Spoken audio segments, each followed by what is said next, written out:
We just kicked a lot of numbers at you. You're learning about ranges, you're learning about what they mean. You already know how we test for them, how we get them. You know the background of why they're important, but now you're probably getting overwhelmed. You're probably wondering, how can I manage all this information, okay? If I have a facility as beautiful the one we are here at D1 Chandler, we got some great coaches here that are in the crowd, and he's managing cricket players. How do we manage all these athletes? What do we do to make this a lot easier on us? And one thing that we have is an athlete management system, okay? So we have a dashboard that's desktop driven, but we also have a coach's app. And this is what I use. I use the app because I travel a lot, and then when I sit down, I use the dashboard. I also bring out the CSV files, the Excel files, to do some math on them. But this allows you in our dashboard to create teams. So for example, when you're at a big organization like D1, you might have quarterbacks, you might have your cricket program, you might have your 12-year-old baseball players or their specific team. You can have all of these different groups so that it can keep you really organized on when you need to look at them, okay, and who's and who. And obviously you got always the all data, all players. You know, if you wanted to look at your entire group, you know, some major league organizations, they got over 300 kids. There's a lot of players, you know, to be able to be managed, and that's how we make it easier with the platform, with the ArmCare.com coaches portal is what it's called. So it's really easy. You can add and create teams. This is something I'm going to go through really quickly because you can get a real good run through when you open up the dashboard and the FAQs. You're going to figure it out. You know, again, we got to save time. One thing that made me bananas when I was the director of performance integration with the Los Angeles Angels, I was working in between scouting, I was working in between medical monitoring, AP monitoring, athletic performance monitoring. There were so many things, and also directing strength and conditioning. There were a lot of elements, and I had some great, unbelievable people working around me. It couldn't have happened. We couldn't have had all that success that I mentioned to you about how we had no surgeries in our Major League active pitching roster for 2 seasons, okay? We had to have a way in which we organize data, and we were doing everything we could, diving in and out of Excel documents, using shared sheets, stuff that I know you're doing right now, okay? But now we're making it simple with this dashboard so that you can pull up your players on your team and you can identify the color codes, the dots, okay? We can allow your eyes to go to the athletes that need your attention, okay? They need it fast. The ones that are performing well, you're not seeing any colors, okay? So you know they're in a good place, but you can already start to be actionable with a large group of athletes on the dashboard, okay? And so you're able to look at all your key metrics. That's the first tab. And just like I talked to you about arm strength, we're talking about shoulder balance, our strength velocity ratio, our arm recovery. We are taking all those fresh exam data points, okay, when the athlete is in a quasi-recovered state, whether it's in the season or in the off-season, at any point of the year, that we can be actionable, okay? Now, the other thing is that we can expand this, okay, and get to all our PDF reports and our Excel. And you're going to see that there's 2 particular buttons at the top right where you can bring this out into a CSV document. There are a lot of people that have analytics departments. There's a lot of places like D1, some of these big corporations that have a sports science department that's dedicated to looking at this data and being able to communicate and execute on this data amongst their entire staff. This makes it so easy to be able to look at your fresh strength data. And when you go into these, okay, you're looking at your exams, you're looking at each individual muscle. And it's really important because you may be overtraining some and undertraining others, and you might not have the right composition of training, causing a muscular imbalance. So this is going to allow you to make the best decisions and make them well for a lot of athletes, okay? So now looking at exam data, okay, it's pretty easy. We talked about, you know, you have the date. That's also important. You want to also recognize when the athlete took a test. You're going to take a look and say, hey, you know, little Johnny or, you know, Jane, she hasn't had a test in like 4 months. Right now she's in the season. Well, I've been training her. You know, what's going on? We got to test this athlete right now in preseason to make sure they're in a good spot heading into the year. But you have those all indexed. Now the other thing too, this is looking at some of the fatigue data, okay, the post-exam strength data. When you're looking at this, you're able to quantify not only the date, but what is the activity that has been performed. So you can start to match. What have they done? And what am I seeing? Is it a bullpen? Is it a velo day? Is it a regular throw day? Is it a game? you're able to now understand a little bit better about all the things that are happening, with the athlete and matching, what they need to do in terms of training. What muscles are fatigable? Where do we have to do work? Okay, where do we have to observe? So the other is the arm primer, right? So we have that other screen. That's important too. What is the muscle, the transfer of muscle force going through from the ground? We're in that half kneeling position. We're pushing on the wall going forward, or exhale and decel. What is the transfer force that's happening from our deep pelvic muscles, our contralateral hip to our throwing arm? What's going on there to tell us what's happening when the athlete gets into their prep process?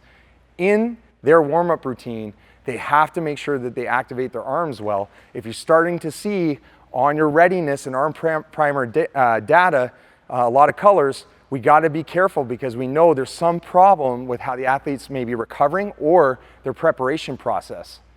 They're not showing good enough strength on a daily basis prior to their activities. That's a problem. We got to execute, we got to act. We're going to teach you how to do that in this course. Okay? We can also look at range of motion. All right, it's one thing to look at strength. You also have the opportunity to see, is there a change in length? Mobility programs are really important. I am not gonna lie, I'm a strength-minded person always, but there are some instances when you need to get in there and improve mobility. Now, we talked about some of the key elements and the do's and don'ts, okay, of range of motion. One of the things is cranking back on an athlete's throwing arm. I do not support that, especially ones that are hypermobile, okay, and you may be making them even in a worse position that could affect their shoulder stability, okay? But you might see over time that you have restrictions. It's going to lead you into some of the things we're going to talk about in the applied part of this course.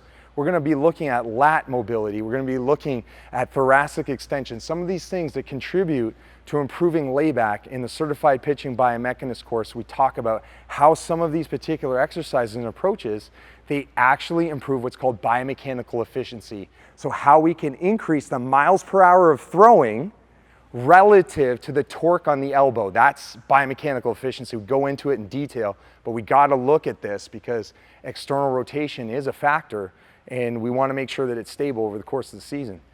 Okay, now we have the post-exam range of motion. Sometimes you're going to see that when the arm's really heated up, it gets pretty lax. Okay, so you're going to also see what happens to the range of motion after throwing, or what may be potentially restrictive.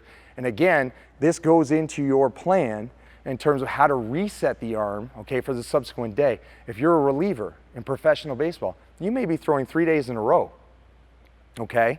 And you better, as a major league team or any college team or anybody that's going to use their relievers back-to-back, two-back, that they're assessing strength. Remember, we said relievers every 72 hours, okay? But we also got to test them after when they throw. We got to get a lot of post-tests on these guys. They have limited recovery, and they're high octane all the time. So we're going to be able to keep all of this under control, with our data management system, especially if we've got a big roster of players. Okay, accountability and wellness. These are really important details, not easily seen on the app, but they are on the dashboard. Okay, accountability simply is the athlete following through? Okay, and as a coach, are you being accountable to them by getting on them when they're not taking things seriously, when they're missing exams, when they're not doing their ArmCare training, when they're not doing things that promote success of your team, success for themselves, okay, and it attacks in their wellness, all right? Now, these wellness scores, okay, when they give you certain information or accountability or wellness scores, these are subjective, okay, from the athlete. I want to tell you, proceed with caution. You don't want the athlete to make it seem as though you're big brother and you're watching them on everything, and that you are really overreacting to some of their numbers, okay, in terms of pain or if they're, have body soreness. These are things that you have to have a very open conversation with. You don't have to openly talk about those numbers, and I suggest you don't. You have them here. You just have to have a simple conversation, see how they feel, get them to talk. They're going to communicate to you, but you in the back of your mind, you're having a plan. Hey, the strength's looking good, but for some reason, this kid's arm feels like a 5 when it's normally a 9, okay? So physiologically, everything is good. Subjectively and psychologically, it's not. And you have to act on that information. Now, you could do a couple things. You could show the athlete, hey man, your strength is really good today, okay? And it might, when they see that, it might change their psychological perspective and say, I do feel good. It's amazing what can happen when you actually get physical evidence that you are strong when you're thinking you're not.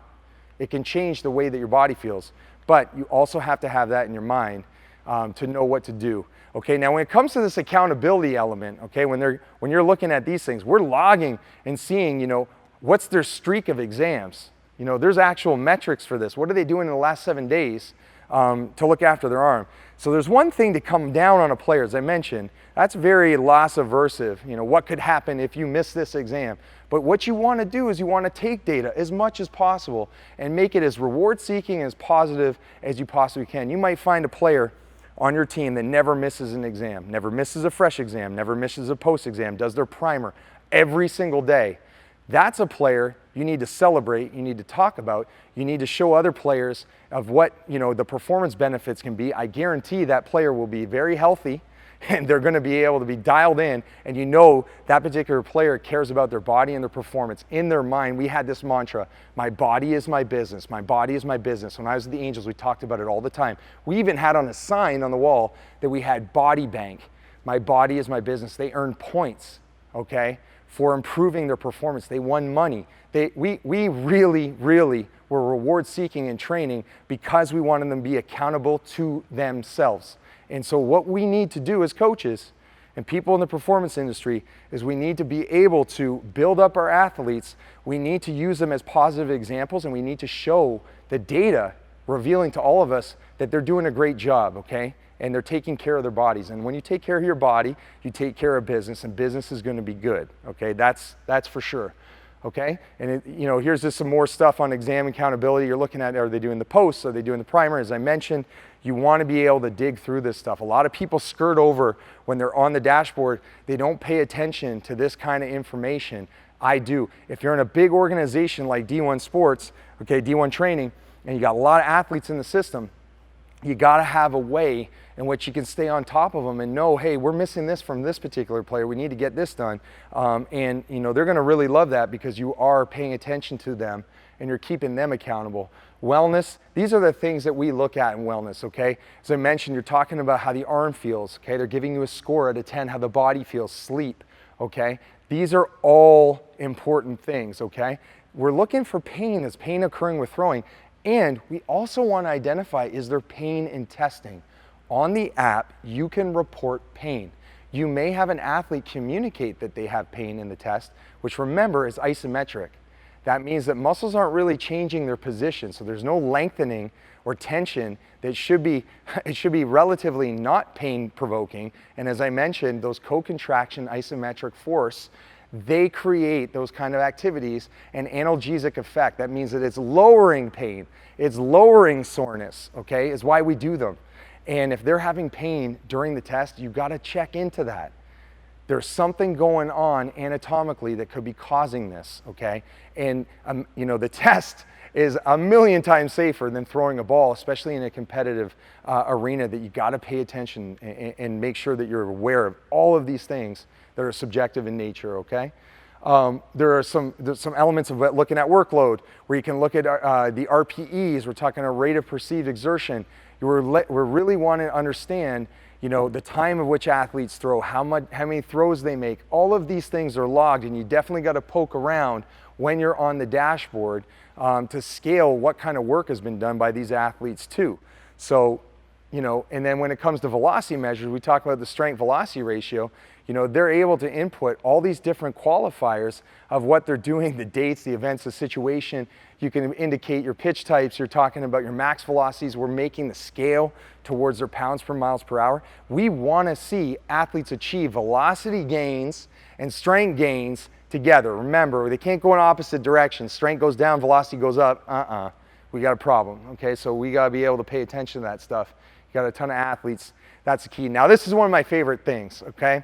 It's the action items. I was a busy dude, and I know a lot of people are busy in the pro sport industry, college, and even in, you know, we're talking in the private sector right here with lots of athletes. I love, you know, when we designed this app that you could click a button and you could get a lot of kind of your cliff notes, your most important highlights by looking through the action items. And the action items are going to show you right away in terms of arm strength. You see the colors, those are letting you know on your dashboard, hey, these are guys that their relative strength's down. Okay, so immediately, you know, if I'm working with people, I can say, hey, boom, I'm shooting this out to them. It's a text message. Hey, so-and-so and so-and-so. I'll take a screenshot of it. I might email them. I say, we got to start working on these guys, okay, right away, because we're seeing that they're losing strength. Now, I start looking in other areas. Their strength velocity ratio, there's no alerts there on this one. Is there fatigue? These are starting to change the training element, you know, because we're looking at weakness or we're looking at fatigue. There's a couple alerts happening. I'm going to teach you how to balance all these in creating the customized program, okay, that is going to be in our premium training part of our app. But then you have your exam accountability. You're looking at, you know, your top athletes that are accountable. This saves you time to really go in and you know, make them feel like heroes. And the one that I really love is the personal records, okay? And the personal records, you know, essentially this is telling you the category.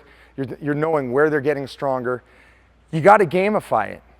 You have to, you know.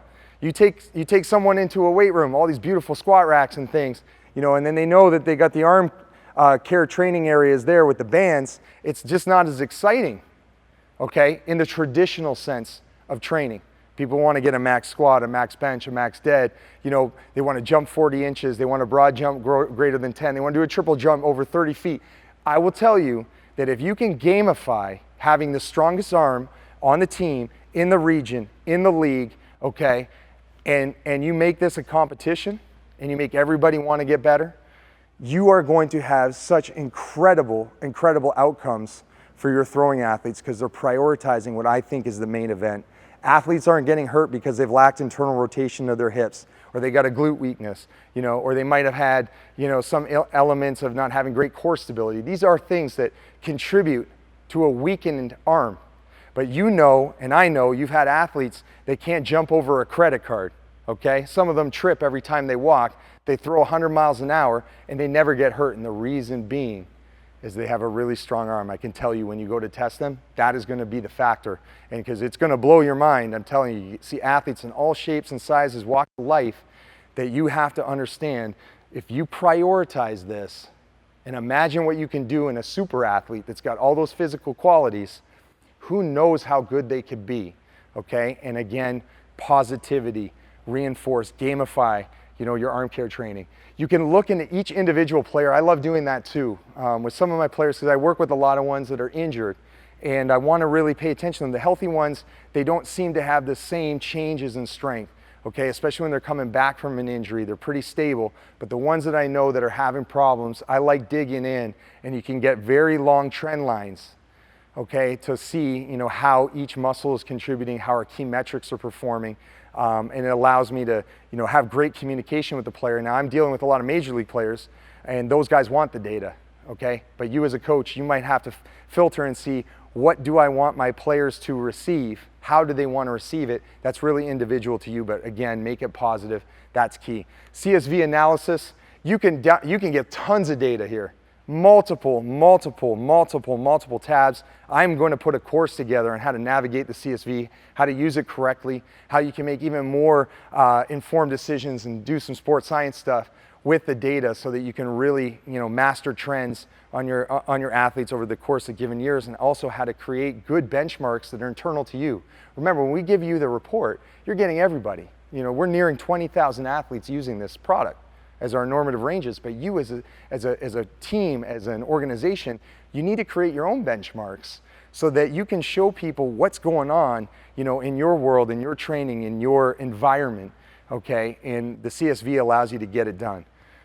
Okay, so, you know, in summary for this, you know, we're really proud of this because time is of the essence, and I know you're putting in the time to listen to this course.